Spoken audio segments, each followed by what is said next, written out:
Okay, there are a different, okay, there are different ways of removing the particulate matter from the, okay, the gases that are released from these industries. Of that, the most widely used one is the electrostatic precipitator. Electrostatic precipitator.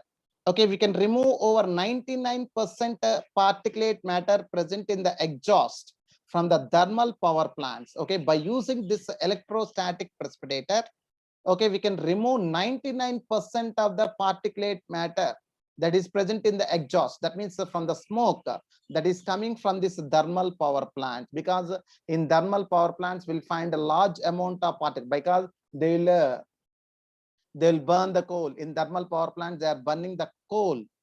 Okay, they are burning the coal and they are obtaining this energy. So when they are burning this coal, a large number of small particulate matters are released.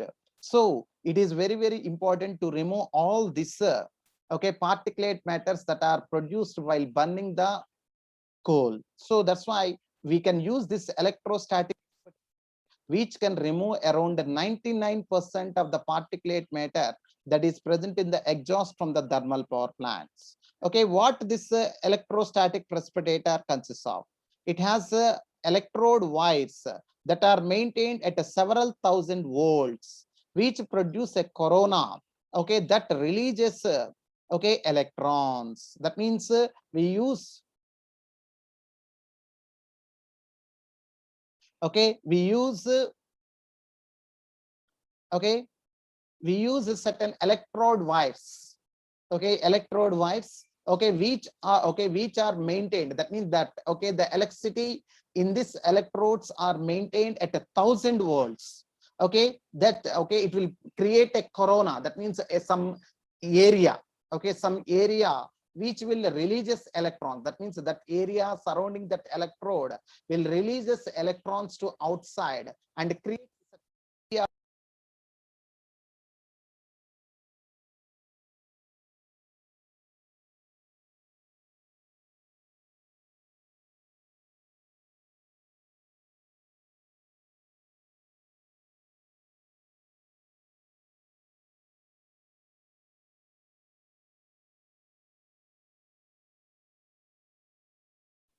the electrostatic precipitator is having okay, some electrodes, okay, positive and negative charged electrodes.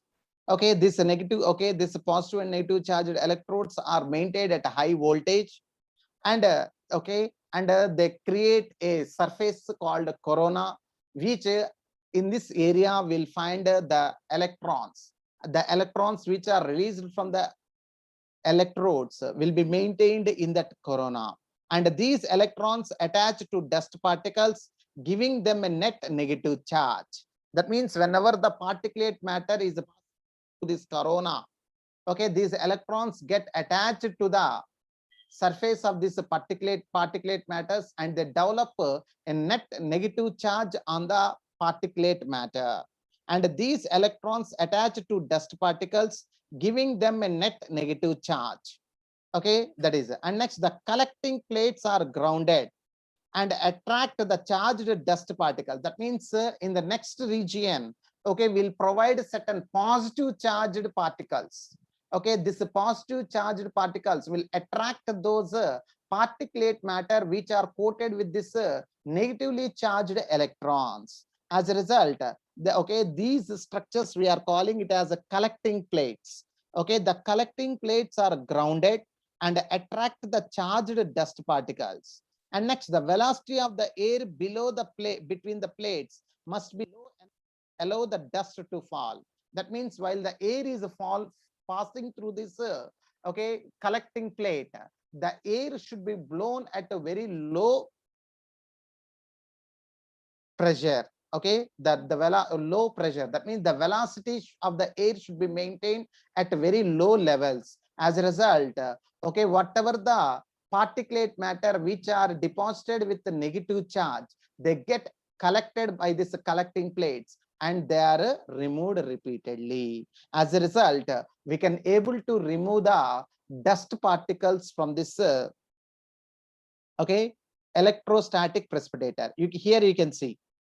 Okay, this is the structure which is representing the electrostatic precipitator. Here first we have got certain electrodes, okay, and these electrodes which are maintained at a high voltage, okay, will generate certain electrons and create around that surface. And next here the dust particle, the dirty air is allowed through that corona, and the electrons which are released will be will be placed on the will be get attached to the surface of this particulate matter, and they develop a net negative charge. And this negatively charged dust particles is now allowed to pass through the collecting plate. Here you can see the collecting plate grounded. Okay, this collecting plate, and this collecting plate which is having the positive charge, will attracts the negatively charged particle, this particulate matter or dust particles, and they get grounded on this collecting plate, which are removed repeatedly, and finally the clean air will be exhausted or is sent outside or into the atmosphere. That is how the electrostatic precipitator will work. Okay, that is. And the second one is a scrubber. A scrubber can remove gases like sulfur. Okay, that means the electrostatic precipitator will be involved in removing the dust particles, that is the particulate matters that are present in the polluted air. Okay, and whereas the scrubber is used for removing the harmful gases. Okay, any harmful gases that are present in the in the in the exhaust or in the gases that are released from the industries can be removed by using the scrubber. Especially the most harmful gas is the sulfur dioxide, because this sulfur dioxide is mainly responsible for acid rains, because the sulfur dioxide into the atmosphere, okay, it will get mixed up with the rainwater, and it will comes down in the form of sulfuric acid and causes acid rains. Okay, that's why, okay, the sulfur dioxide is considered as the most dangerous gas, okay, and it has to be removed. So a scrubber, okay, so for that purpose we are using this scrubber. A scrubber can remove gases like sulfur dioxide. Okay, in a scrubber the exhaust is passed through a spray of water or a lime. Lime means a calcium carbon, okay, calcium carbonate. Okay, calcium carbonate, lime water. Okay, that means the lime water is sprayed, okay, while the air is moving out of this exhaust stacks. Okay, they periodically spray the this lime water. As a result, what happens, okay, this lime, or we can also spray water also. What happens, okay, as a result, okay, this sulfur dioxide that is present okay in the air will get reacted with water or lime, and it can be removed, okay, and converted into, okay, calcium sulfate, and that calcium sulfate get deposited and that is removed. Okay, recently we have realized the dangers of particulate matter that are very, very small and are not removed by these precipitators.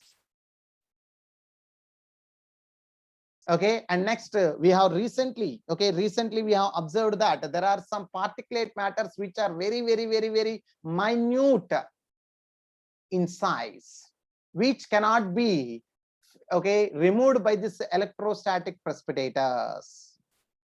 Okay, and these are very dangerous. Why? Because even they cannot be filtered in our upper respiratory tract also. That means in the nose or in the trachea, they cannot be filtered. Okay, they can, okay, because as they are very smaller in size, they will directly reaches the lungs and causes the damage to the lungs. That's why they were considered as the more dangerous. So that's why we had to remove such particulate matter also. That's why to get rid of that, Okay, our government has introduced a board called according to Central Pollution Control Board. Okay, the particulate size 2.5 micrometers or less in diameter are responsible for causing the greatest harm to human health. That means if the particulate matter is more than 2.5 micrometers, it can be filtered in our nose mode. Okay, it can be removed or it can get trapped by the mucus layer that is present